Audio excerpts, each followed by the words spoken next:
So I just walk through my neighborhood.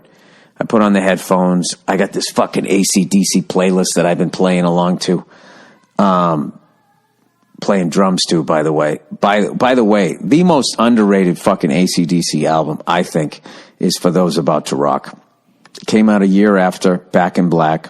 No matter what they did, people would have bitched because Back in Black was just such a huge fucking album.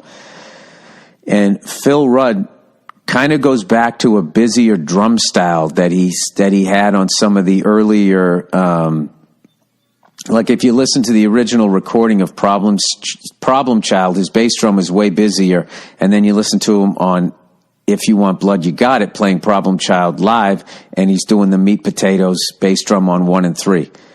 Where on the album he was playing it on 1 and I think the and a 2 and then 3.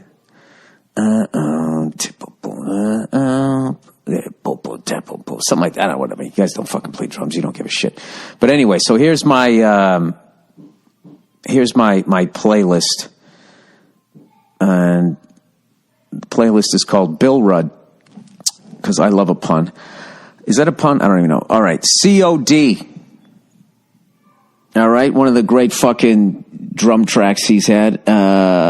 And then off of that's off of For Those About to Rock. Then I listened also off of For Those About to Rock. I Put the Finger on You. That's another great one. Then Dirty Deeds, Done Dirt Cheap, off of the Dirty Deeds album. Then What's Next to the Moon off Power Rage.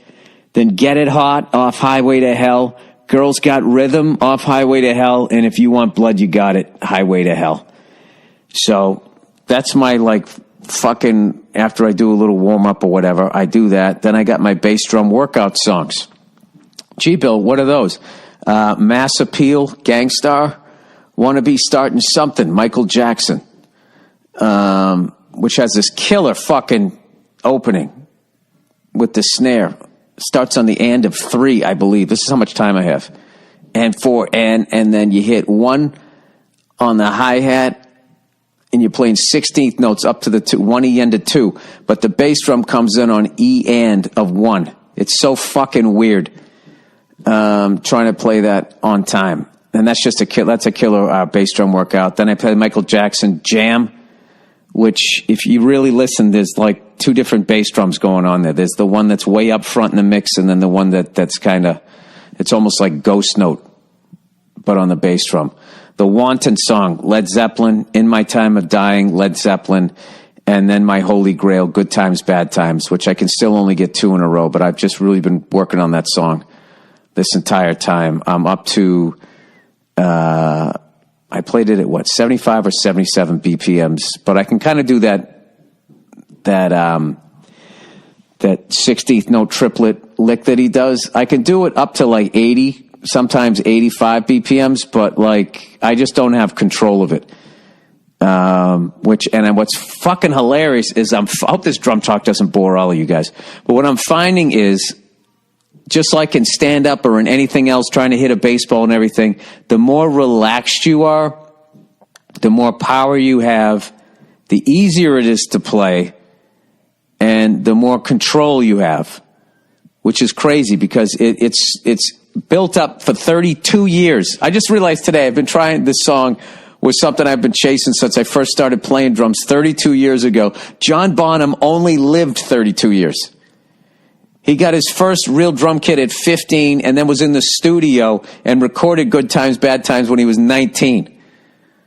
Barely 19. So he got, I read this when his son said this. Jason was talking about how he got that good in 4 years, and that was a whole new perspective that just took my admiration for that guy to a whole other level. So anyway, that's what I'm really finding, that if I tense up like, oh, here it comes, I crap out on the third one. But if I just chill and try to get that first one, I kind of settle into the muscle memory of it, and it's been going really well. So I'm going to get that, man. I think by the end of April, or whatever, who gives a fuck? It's taken me 32 years. If I get it by 32 years plus May, am I going to give a fuck? But I'm having just a great fucking time. And anybody who wants to just 100% improve on what it is they're doing on a drum kit, I can't recommend Dave Elich's online lessons enough.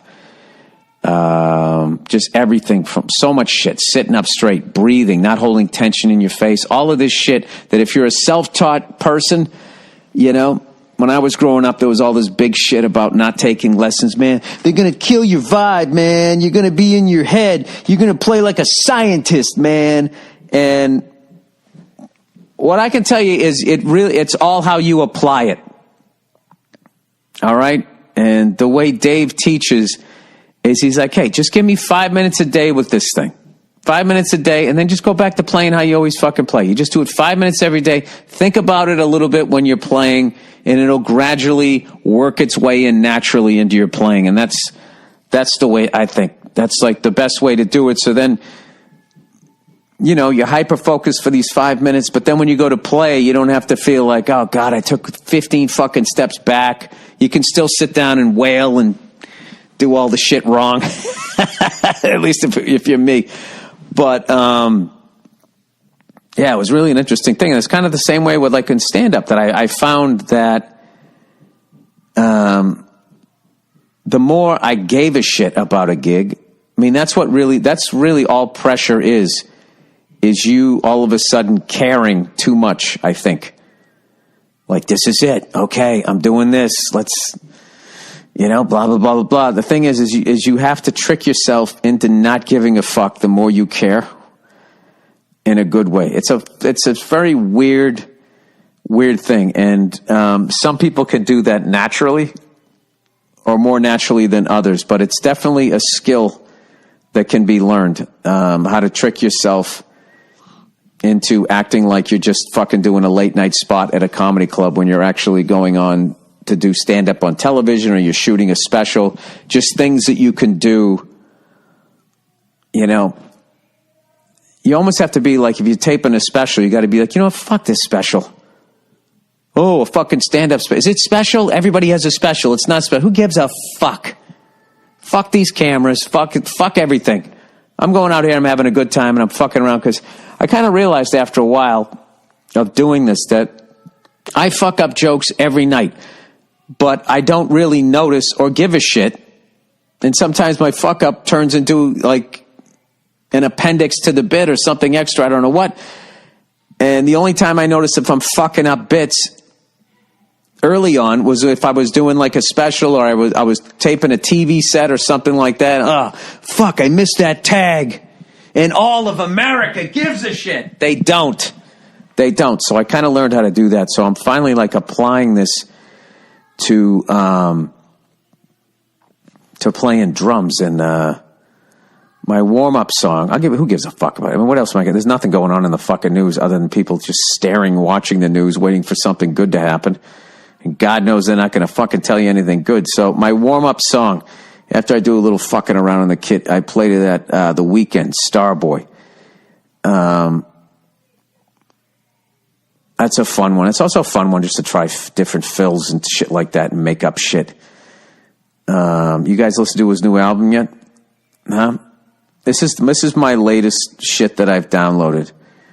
Because of Andrew Themelis, I downloaded Night Moves. Can You Really Find Me? Loving that album. I was already a fan of The Weeknd, so I downloaded After Hours. Loving that album. Lamb of God has a new one with the last one that Chris Adler's going to play on, so I downloaded that. Loving that. Spilt Milk, M-E-L-K, Milk Bill. Spilt Milk by Jellyfish. Downloaded that because of Dave Elich. And then there's one, I think I downloaded the wrong song. I downloaded an Eddie Money song called There Will Never Be Another You. I'm like, what the fuck did I download that for? I was trying to think, is there a drum fill in here or something? I don't know what it is, but I've been playing along to it. I like it.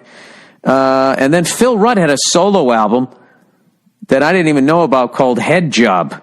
And I fucking love that album. Butthole Surfers, Independent Worm Saloon, which I've downloaded like 50 times. Every time my phone shits the bed, I always lose that one for some reason. I bought a couple of songs by the Drive-By Truckers, courtesy of Steve Gorman. Used to be a cop and never going to change, and goddamn lonely love. That's my dipping my toe into those guys. That's what I've been doing. Let me know what you guys are listening to. I got all kinds of time. I know Donald Glover's new album came out today because my lovely wife was playing it on the home speakers. I really liked what I heard on that. How fucking talented is that guy? So that's what the fuck I'm listening to.